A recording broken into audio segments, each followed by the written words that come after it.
Hi, it's Brian Coffey here of NS Partners based in London. I'm doing a quarterly presentation on the Nedgroup Investments Global Emerging Market Equity Fund.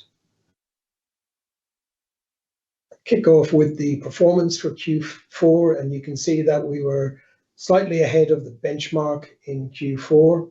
That was the first positive quarter that we've had in the year. The 1 year number you see is behind the benchmark, disappointingly.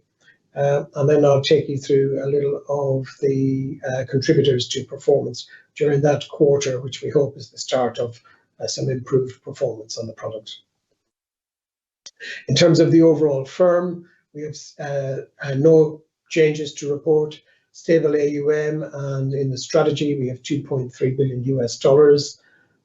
Continue to see interest in the EM product and no changes at the personnel level. This is the summary of the Q4 period for the fund. As I say, it was a period of a small degree of outperformance. What worked during the period? Well, the things that worked, we were underweight China and underweight the Gulf region. Stock selection and our overweight in India was positive for security selection. The same was true of South Korea. Stock selection in Poland worked well for the portfolio. And within the sectors, our stock selection and the overweight that we held in IT was positive for relative performance. Stocks in consumer staples were positive, as were security selection in industrial and financials. Now, that was offset a little bit. So stocks in China and Hong Kong offset the underweight that we had in China. The underweight in Brazil was negative for performance, and Mexican stock selection was a negative for performance over the period. Our overweight in communication services was a negative for relative performance, and security selection in healthcare and consumer discretion was also a negative for performance. In terms of individual names, Varun Beverages, a name which you'll have heard me discussed many times over the previous quarters, that continued to deliver strong performance for the portfolio. And so the news that drove the stock to even higher levels in Q4 was the fact that they've got a new license that they've been given by PepsiCo in South Africa. We don't think that'll have a huge impact overall on the business, but it's a continued vote of confidence by PepsiCo in Varun Beverages, and it was well received by the market. In Poland, Bank Pekao, a name that we purchased earlier this year, that benefited from an improving macro picture in Poland, along with improved inflation data. And in Poland, there's been improved relations between the new government led by Donald Tusk and the EU. So that was a positive for performance there. Then in China, unusually, we have a positive from Meituan. This is a stock that we did own on the portfolio, but we sold it very early in the quarter as we became exasperated about the continuing developments in terms of competitive environment in e-commerce in China. And that stock fell a further 28%. And so not owning it while it fell that 28% was a positive for relative performance as the security significant index name. Offsetting that, though, was PDD Holdings in China. This is the company that's causing much of the competition in e-commerce. They're doing a lot of aggressive promotional marketing, particularly in low-value products. And so that wasn't always a drag on performance. In Hong Kong, we owned Hong Kong Exchange and Clearing. There's no specific news on the stock, but it was down with the Hong Kong market and is sort of a beta play on that market. Wuxi Biologics, which is listed in the Caymans, that was sold from the portfolio after an abrupt change of management guidance. They changed their 2024 guidance, which we thought was very misleading by the management to leave it till November to change their guidance. having given reassurances that everything was fine, and we believe that that has damaged credibility in the company. So we sold that security and exited, but not before it caused some damage to relative performance. In terms of changes to the portfolio over the quarter, well, we reduced the weighting in China. We moved further overweight in South Korea, and we added back to Taiwan. We increased exposure in Indonesia, and we took some profits in India, particularly names like Varun that had done so well. We added to AI sensitive and cyclical IT names in the portfolio as well. You can see from this chart here that China was the worst performing market over the quarter, and Brazil was the best performing, and that's partly why we got a negative from the underweight in Brazil. In terms of the right-hand chart, you see the strength of Mexico. So we're slightly overweight Mexico, but our high-quality name, Walmex, lagged the market and was negative for relative performance.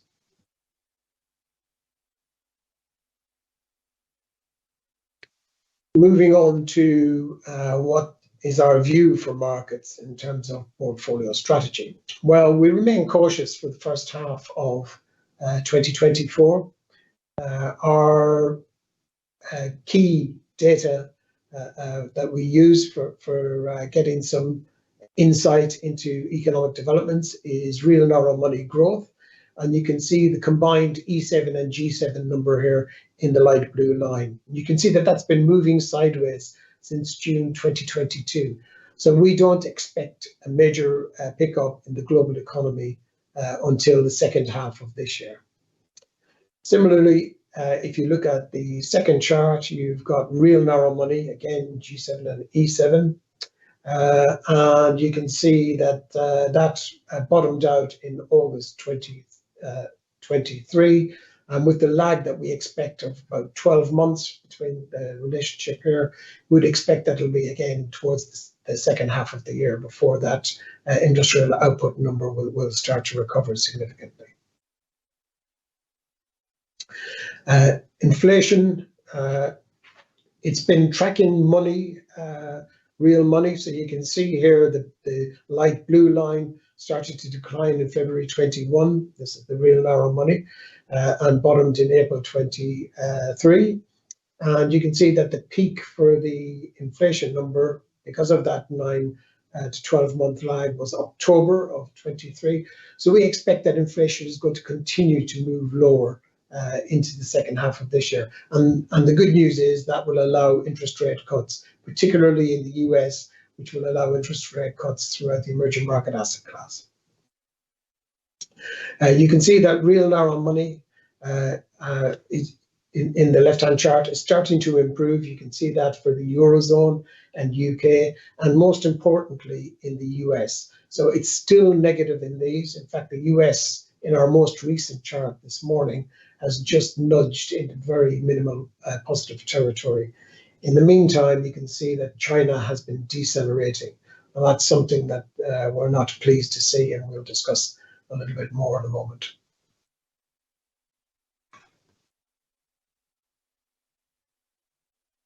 So why are we concerned about things in China? Well, here on the left-hand chart, we've got some policy rates, and you can see that the light blue line, which is 3-month Shanghai interbank overnight rate, is towards the top of that range. So it's within the bands set by the government.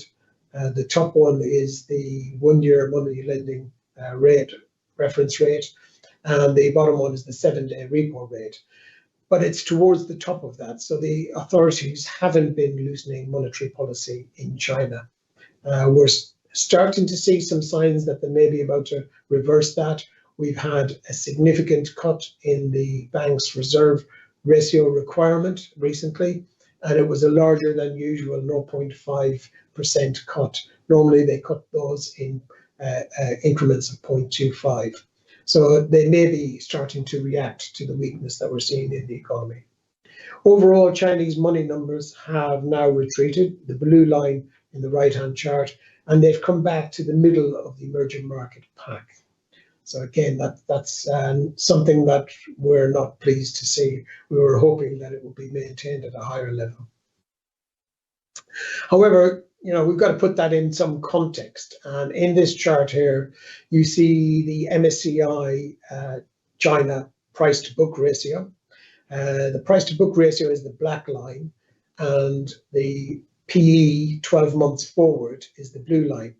And you can see that they're both at a significant low versus emerging markets, excluding China.